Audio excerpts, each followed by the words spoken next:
ನಾವೆಲ್ಲರೂ ಪುನರ್ಜನ್ಮದ ಬಗ್ಗೆ ಒಂದಲ್ಲ ಒಂದು ಕಥೆ ಕೇಳಿರ್ತೇವೆ. ಆದ್ರೆ ಒಬ್ಬ ಪುಟ್ಟ ಹುಡುಗನ ನೆನಪುಗಳು ಕೊಲೆಗಾರರನ್ನೇ ಜೈಲಿಗೆ ಕಳುಹಿಸಿದ ಒಂದು ನೈಜ ಘಟನೆ ಬಗ್ಗೆ ಕೇಳಿದಿರಾ? ಇದು ಟಿಟೂ ಸಿಂಗ್ನ ಕಥೆ. ಬಹುಶಃ ಪುನರ್ಜನ್ಮದ ಕುರಿತು ದಾಖಲಾದ ಅತ್ಯಂತ ಬಲವಾದ ಸಾಕ್ಷ್ಯಗಳಲ್ಲಿ ಇದು ಒಂದಾಗಿರಬಹುದು. ಈ ಮಾತುಗಳನ್ನ ಹೇಳಿದ್ದು 5 ವರ್ಷದ ಒಬ್ಬ ಪುಟ್ಟ ಬಾಲಕ. ಅದೂ ಕೂಡ ತಾನು ಜೀವನದಲ್ಲೇ ನೋಡಿರದ ಒಂದು ನಗರದಲ್ಲಿ ಕಾರ್ನಲ್ಲಿ ಹೋಗ್ತಿದ್ದಾಗ. ಈ ಒಂದು ಮಾತು ಕುಟುಂಬಗಳನ್ನು, ತನಿಖಾಧಿಕಾರಿಗಳನ್ನು, ಅಷ್ಟೇ ಯಾಕೆ ನ್ಯಾಯಾಲಯವನ್ನೂ ಕೂಡ ಗೊಂದಲಕ್ಕೀಡು ಮಾಡಿದ ಒಂದು ದೊಡ್ಡ ರಹಸ್ಯಕ್ಕೆ ನಾಂದಿ ಹಾಡಿತು. ನಮ್ಮ ಈ ಕಥೆ ಶುರುವಾಗೋದು 1988ರಲ್ಲಿ ಆಗ್ರಾದ ಹತ್ತಿರದ ಒಂದು ಸಣ್ಣ ಹಳ್ಳಿಯಲ್ಲಿ. ಟಿಟ್ಟೂ ಸಿಂಗ್ ಅನ್ನೋ ಈ ಪುಟ್ಟ ಹುಡುಗನ ನೆನಪುಗಳು ಇಡೀ ದೇಶವನ್ನೇ ದಿಗ್ಭ್ರಮೆಗೊಳಿಸೋಕೆ ಸಿದ್ಧವಾಗಿದ್ವು. ಯೋಚನೆ ಮಾಡಿ, ಕೇವಲ 2 ವರ್ಷದ ಮಗು ಇದ್ದಕ್ಕಿದ್ದಂತೆ ತಾನು ಸುರೇಶ್ ವರ್ಮಾ ಅಂತ ಹೇಳ್ತೆ. ಅಷ್ಟೇ ಅಲ್ಲ, ತನಗೊಬ್ಬ ಹೆಂಡ್ತಿ, 2 ಮಕ್ಕಳಿದ್ದಾರೆ ಮತ್ತು ತನ್ನನ್ನು ಗುಂಡಿಕ್ಕಿ ಕೊಲ್ಲಲಾಗಿದೆ ಅಂತ ಹೇಳಕ್ ಶುರು ಮಾಡಿದ್ರೆ ಆ ತಂದೆ ತಾಯಿಯ ಪರಿಸ್ಥಿತಿ ಹೇಗಿರ್ಬೇಕು? ಅವರಿಗಿದು ಕೇವಲ ಚಿಂತೆಯಾಗಿರ್ಲಿಲ್ಲ, ಅದೊಂದು ಭಯಾನಕ ಗೊಂದಲವಾಗಿತ್ತು. ಅವನ ನಡವಳಿಕೆ ಕೂಡ ವಿಚಿತ್ರವಾಗಿತ್ತು. ಮಧ್ಯವಯಸ್ಕನಂತೆ ವರ್ತಿಸುತ್ತಿದ್ದ, ತನ್ನ ಕುಟುಂಬದ ಬಡತನವನ್ನು ಟೀಕಿಸುತ್ತಿದ್ದ ಮತ್ತು ಆಗಾಗ ತನ್ನ ನಿಜವಾದ ಮನೆಗೆ ಹೋಗ್ಬೇಕು ಅಂತ ಸೂಟ್ಕೇಸ್ನಲ್ಲಿ ಬಟ್ಟೆ ತುಂಬಿಕೊಂಡು ಹೊರಡಲು ಸಿದ್ಧನಾಗುತ್ತಿದ್ದ. ಟಿಟೂ ಹೇಳುತ್ತಿದ್ದ ಮಾತುಗಳಲ್ಲಿ ಏನಾದ್ರೂ ಸತ್ಯ ಇದೆಯಾ ಅಂತ ತಿಳಿಯಲು ನಾವು ಈ 2 ಜೀವನಗಳ ನಡುವಿನ ಕಾಲಾನುಕ್ರಮವನ್ನು ಒಮ್ಮೆ ನೋಡ್ಲೇಬೇಕು. ತಮ್ಮ ಮಗ ಸುಳ್ಳು ಹೇಳುತ್ತಿದ್ದಾನಾ ಅಥವಾ ಅವನಿಗೆ ಯಾವುದಾದರೂ ದೆವ್ವ ಹಿಡಿದಿದೆಯಾ ಅಂತ ಹೆದರಿದ ಟಿಟುವಿನ ಪೋಷಕರು ಕೊನೆಗೆ ಒಂದು ನಿರ್ಧಾರಕ್ಕೆ ಬಂದ್ರು.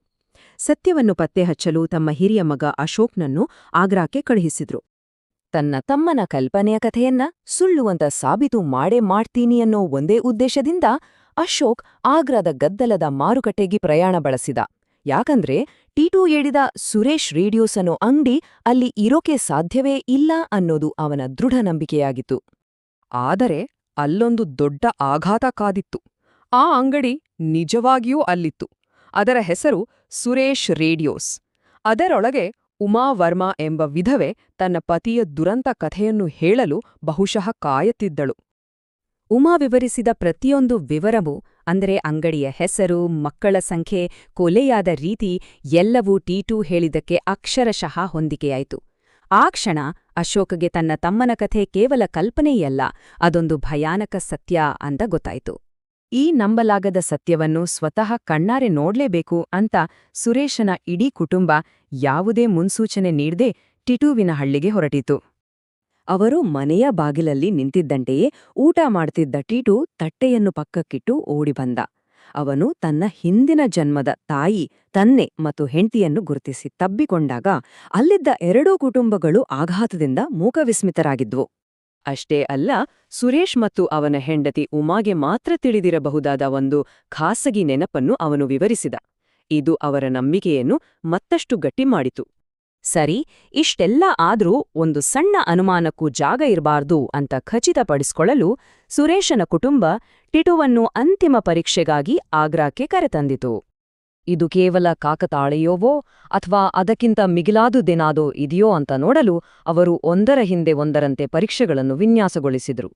ಅದ್ಭುತ ಅಂದ್ರೆ ಟಿಟೂ ಪ್ರತಿಯೊಂದು ಪರೀಕ್ಷೆಯಲ್ಲೂ ಗೆದ್ದ.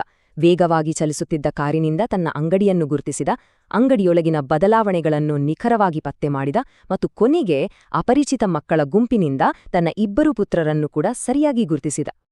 ಆದರೆ ಈ ಕಥೆಯ ಅತ್ಯಂತ ಬೆರಗುಗೊಳಿಸುವ ಅಧ್ಯಾಯ ಇನ್ನೂ ಬಾಕಿಯಿತ್ತು. ಯಾಕಂದ್ರೆ ಪ್ರಕರಣವು ಒಂದು ಕುಟುಂಬದ ರಹಸ್ಯದಿಂದ ಕ್ರಿಮಿನಲ್ ತನಿಖೆಗೆ ತಿರುಗಿತ್ತು. ಟಿಟುವಿನ ಹೇಳಿಕೆಯ ಆಧಾರದ ಮೇಲೆ ಪೊಲೀಸರು 1983ರ ಕೋಲ್ಡ್ ಕೇಸನ್ನ ಮತ್ತೆ ಓಪನ್ ಮಾಡಿದ್ರು. ಶಂಕಿತನನ್ನ ಬಂಧಿಸಿದ್ರು. ಅಂತಿಮವಾಗಿ ಅವನು ತನ್ನ ತಪ್ಪನ್ನು ಒಪ್ಪಿಕೊಂಡ.